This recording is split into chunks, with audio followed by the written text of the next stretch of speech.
continue with media availabilities here this afternoon.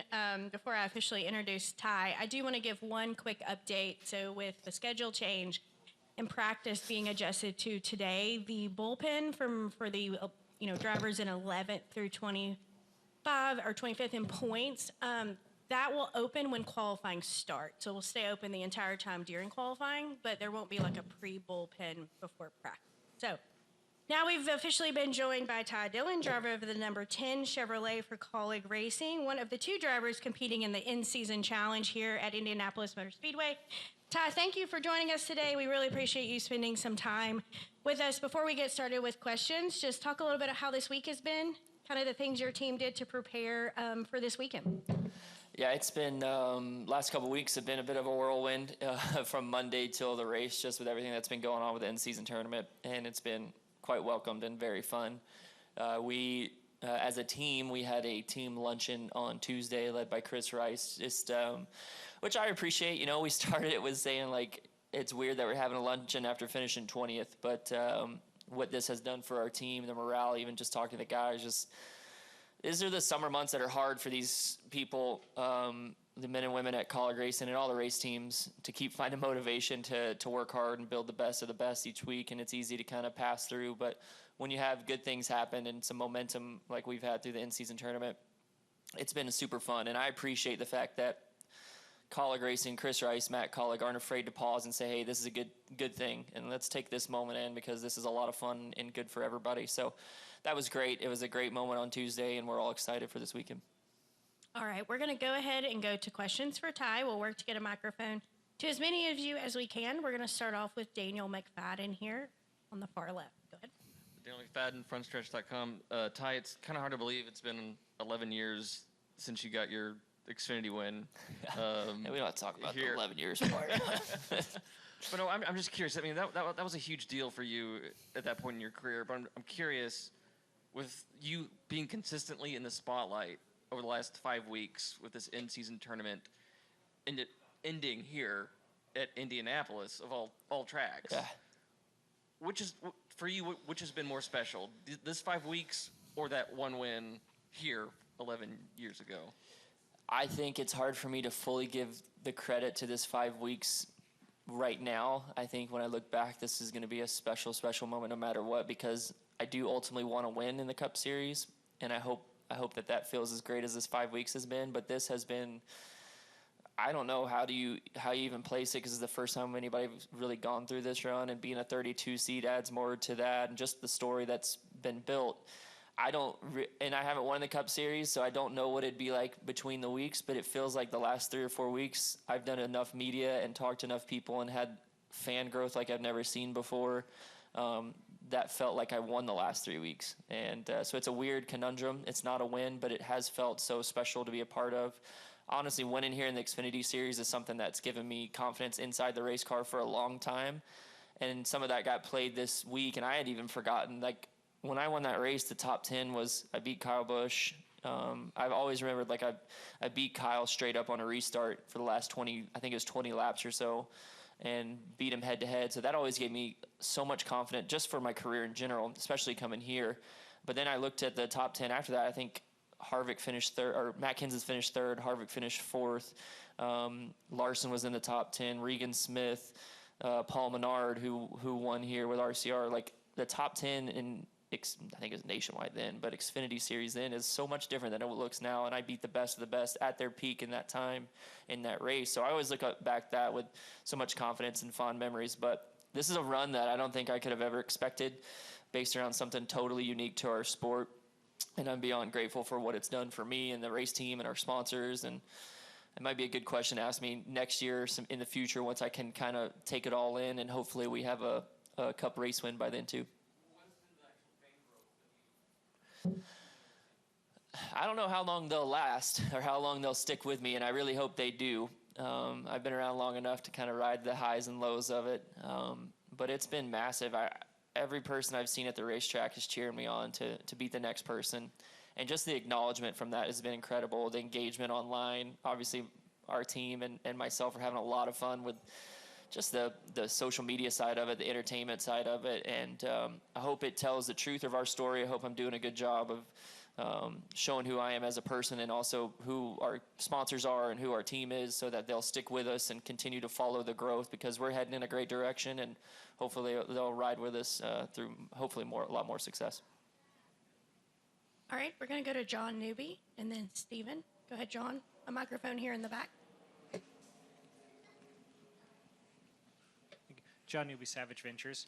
So obviously kind of like a secret weapon for you over these last 5 weeks has been restarts and the moves you've been able to make. How does that translate to a place like this where it's such a long front stretch? Yeah, it translates quite well. I think the thing about this is there's been a lot of talk about, raw speed, which really matters here. If you look at the last 5 cup race, at least almost every cup race that I've been a part here, the end of the race gets quite wild, and there's a lot of crashes here. And that's something you got to take advantage of, but also not put yourself in too bad of a spot, which fits my mentality as a driver, what I've excelled at in my career. I think that's one thing that gives me confidence every time here is I know when it gets chaotic, I feel comfortable. And that's been my story of my career. Like, give me less practice, give me less qualifying, give us some crazy, whether it's rain on the track, I've always excelled. Like, give me chaos, and I feel calm in the chaos. So this is one of those tracks that seems to induce some of that at the end of restarts. So I look forward to hopefully a little bit of that happening. I think that's going to help in our favor. But you're always looking to take advantage, but you got to do it in the right timing. You can't do it too soon in the race. And Chris Rice has helped a lot with that with this year for me. I think when you're not at a place where you feel safe or comfortable at a team, it's easy to push over your bounds to try to earn some respect or earn some confidence from your team. But Chris and Matt and Ty Norris, everybody at Colleague has given so much confidence in me just by constant communication that we want you to be you. And there was something Chris would tell me starting at Phoenix. He was like, we're going to race the race 1/3 at a time. First third, I don't care what happens, who passes you. Let's just try not to go a lap down. Second, let's try to find our momentum, get the car right. And then the third, I want you to attack all out. And it sounds simple and silly, but that's really something that we've implemented, and it's been kind of the truth to our season. A lot of these tracks I haven't been to in 2 years, so it's a little bit crazy for me to think I'm just going to out-power move people in the first of the race. So it's been about growing, getting comfortable, then attack at the end, and that's kind of been our goal, and that's really what's played out through this whole in-season tournament for us. All right, we're going to go to Stephen and then Cameron. Steven Stump, frontstretch.com. Ty, what would $1 million do for both you and Colleague, especially when competing against some of the powerhouses of the Cup Series? Yeah, the money's awesome, and it'll get split up, and it's not, by the time it all gets spread out between all of us, none of us are getting $1 million, but we're going to get a nice chunk of change, which is so grateful, and we're so appreciative that we have something so cool like that for something new in the middle of the season. But for me, it's bigger than the money. Money doesn't change your happiness. It just makes you available to do some more fun things.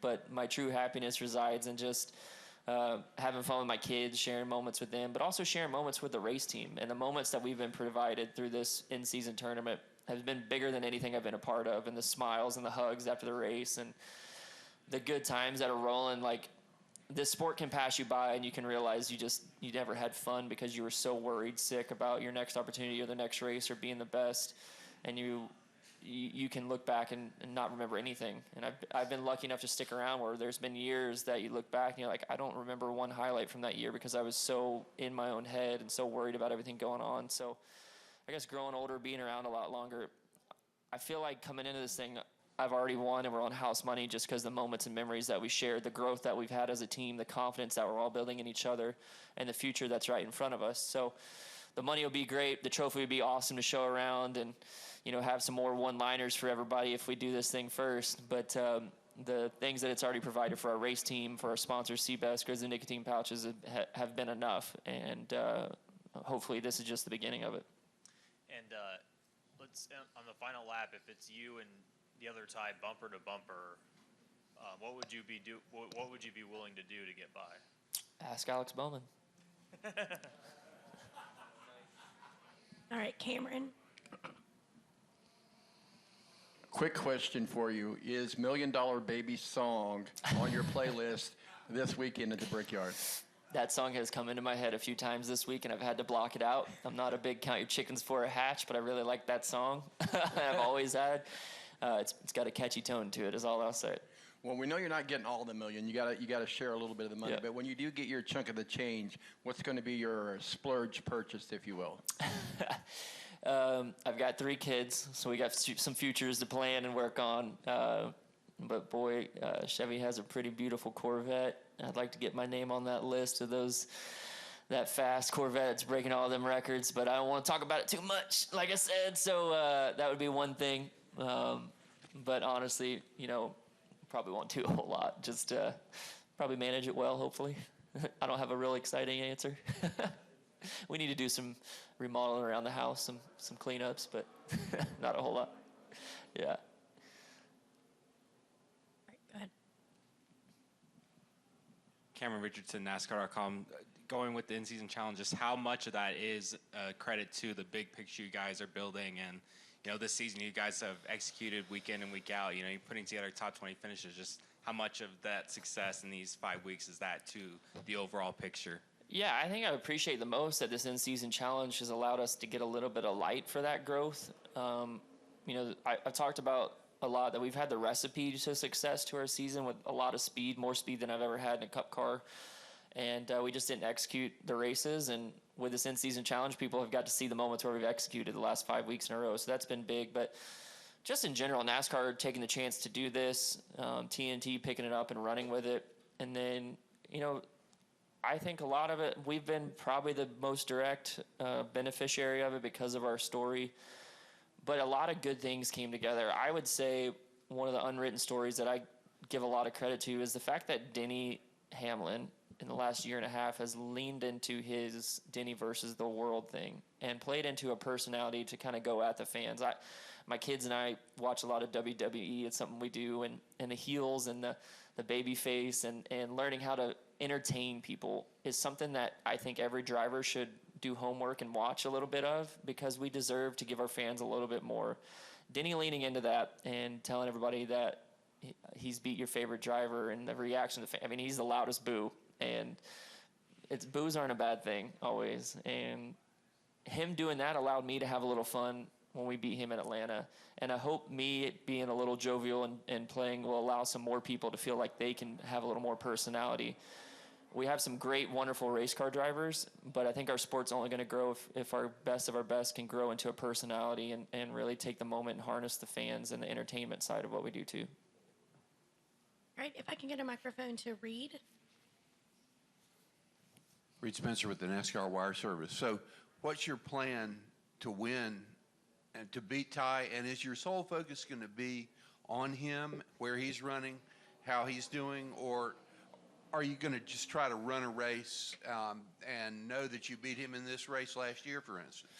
The conversation about him has been very minimal for us, and that's been the process week in, week out for us. It's been about, we truly believe as a race team, and that's why we've built so much confidence. If we execute our race and do the best to our abilities, no mistakes, out-execute everybody in the field, we might not have the most speed to win the race, but we're going to do plenty to put pressure on them. And you know what they say about pressure, it creates diamonds or it'll crack your pipes. So, it's that's what we want to do to him, is we want to put as much pressure on him as possible and see how they handle it. It's worked out to this point. We're going to worry about our race. Hopefully he massively underestimates us, and hopefully we'll be there at the end to take advantage of it. All right, go ahead. Doing. Stephen Toronto, CBS Sports. Ty, there was some confusion this week as to whether, on the subject of the $1 million prize, whether the driver or the owner receives that. You kind of alluded to it in one of your answers earlier, but have you been told about, if you get the $1 million prize, exactly who gets that and how it's going to be distributed among the team? I think that's a bigger surprise to the media and the fans than it is to us drivers. That's all in your contract stuff. As a driver, you're negotiating and stuff like that. And if you're not aware of your contract negotiations as a driver and that would be a surprise to you, it's probably on you. I was well aware and I know my portion. But like I said, the money part isn't everything about this. It is a cool thing, and it's certainly welcomed. And please add more money to it. And my advice would be, I know I'll be late to the party, but I would have liked to got some money for winning what I would call the NFC division of this tournament, you know, the Eastern Conference final champion, or at least something, you know. A little acknowledgement to that.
You guys need to ask him that. That would be good. I would love that. All right. I think that's all the questions we had. Ty, thank you so much for spending you, time guys. with us. Good luck this weekend.